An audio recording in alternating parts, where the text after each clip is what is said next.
Ramaya Ramabhadraya Ramachandraya Vedase Raghunathaya Nathaya Sitaya Pataye Namaha. Ayodhya Kand, chapter number 40, Lord Rama's departure. The recitation starts now. Then Rama, Lakshmana, Sita reverenced His Majesty King Dasharatha with folded hands, touched his feet with their heads and took leave of him. They next saluted Queen Kaushalya, dazed with grief. Lakshmana prostrated himself before his mother Sumitra and touched her feet with his head. The noble lady could not restrain her tears, but she was ever intent on the peace and happiness of her son, and hence kissed him on the head and said, "Child, it comes to you so naturally to love your friends with no common love. Queen Kaushalya brought forth a son to save the worlds. Even so, I gave birth to you to serve Rama in every way, at all times, in all places, in the city and in the forest.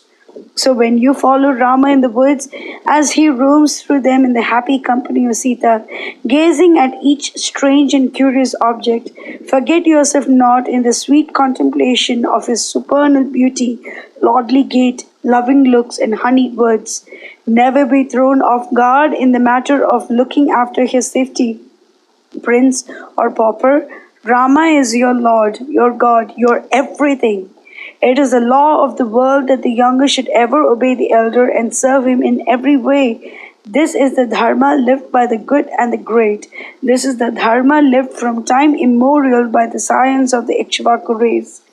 It is the duty of the Kshatriya to give away in unstinted charity, to engage himself in sacrifices to the gods, and to cheerfully give his life at the call of his country. Hence, you will defend Rama from harm and evil, even at the cost of your own life. Delay not a moment, start at once. Henceforth, your father is Rama, and Sita is your mother. The pathless wilds are Ayodhya, the capital of your kingdom. Your highest happiness consists in obeying the behests of Rama. Go in peace." Thus did Sumitra send forth her son to share the exile of Rama. Then, as Matili, the charioteer of Indra, announces to his master that his conveyance is ready, even so Sumitra spoke to Rama over folded palms of respect. "O mighty prince of peerless fame, may all good be thine.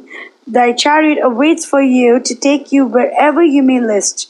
This is the first day of the 14 years you are to spend in the woods in pursuance of the orders of Kaikeyi. You remember that she urged your departure from here this very day." Sita put on her dress and ornaments and got into the chariot first, all cheerfully, shining like the sun or the smokeless fire. Rama and Lakshmana ascended next. The attendants arranged in it the robes and ornaments given to Sita by Dasharatha to last during the period of exile, as also the weapons, armor, leather-covered baskets, spades, and axes. Then Sumantra urged the noble steeds fleeter than the wind. As Rama left the city to live long years of privation in the woods, everyone, men, women, children, elephants, horses, and kinds, were struck senseless with grief. The people wandered about as if demented and afflicted with a nameless woe. Elephants in rut grew madder with grief. Horses ran here and there as if some evil spirit possessed them. The harsh jingle of their ornaments pained the ear everywhere. As creatures parched with the summer's heat run towards cool waters, even so did men and women, old and young, in Ayodhya run after Rama. They hemmed in the chariots on all sides, before and behind, right and left, and with streaming eyes and burning sighs.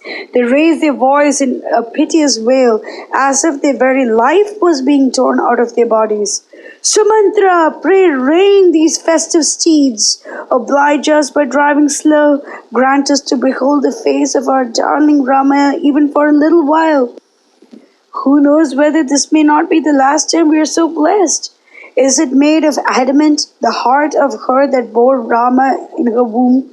Her godlike son is driven to the forest, and yet it breaks not. There is no child more favored of fortune than Sita. As the light of the sun quits not for a moment the Mount Meru, so she walks in the footsteps of the ideal wife and follows him, even as a shadow. O Lakshmana, life holds for you nothing worth desiring, nothing worth achieving. You are the envy of the worlds, and that for all time, since you are privileged to render every service to your brother, radiant as a god and sweet spoken to all. Speech cannot measure the merit and happiness that lie in store for you through this. You but walk the straight path to the highest heavens when you accompany Rama to his hermit home. Then Dasharatha and his wives, loath to lose sight of Rama, rushed out from the harem crying, "Shall we not look once again upon the fair face of our darling Rama?"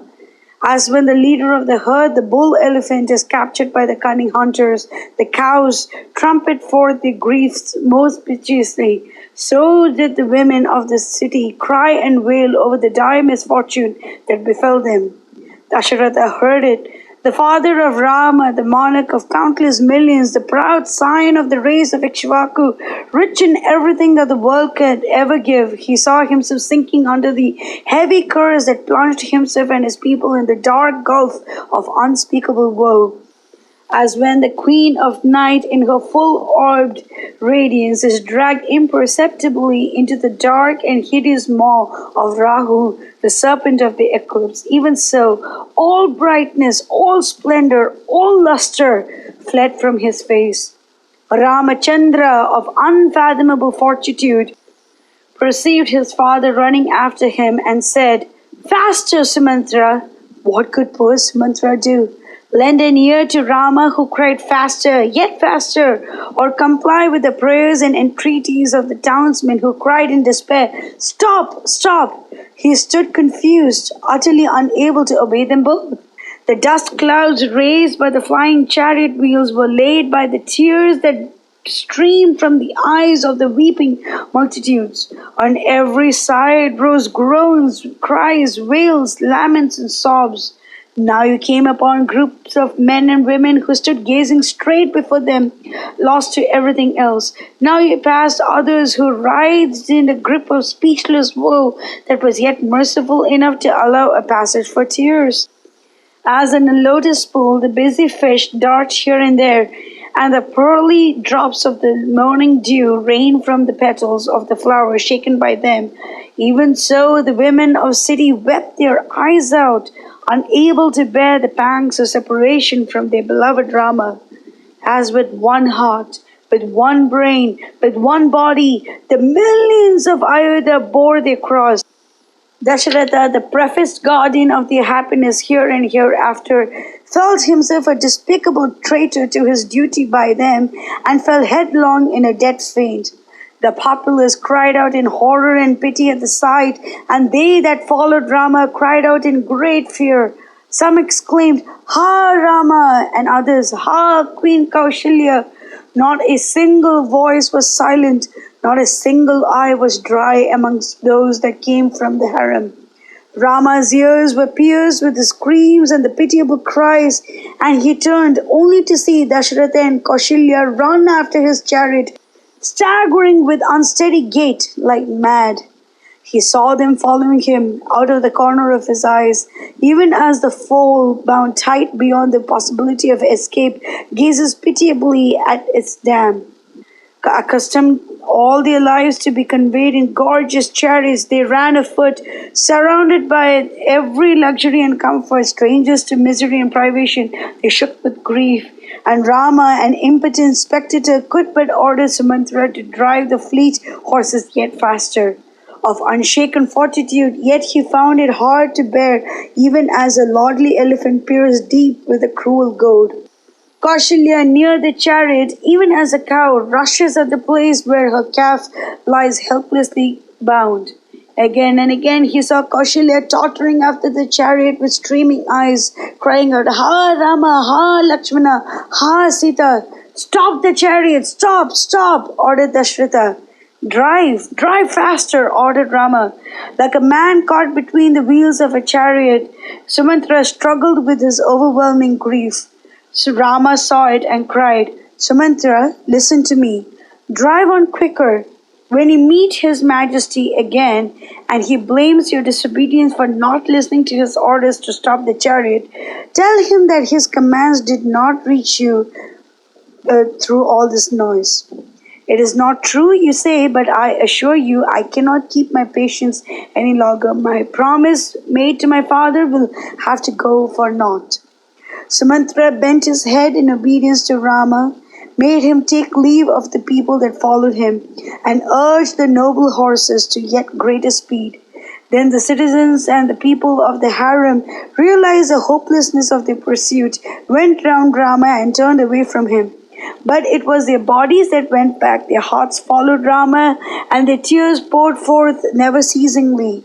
Then the counselors of the king, conversant with all usages, customs, and traditions, respectfully submitted to Dasharatha that the wise have laid down it is not good to accompany far on his way one whose safe return we have at heart.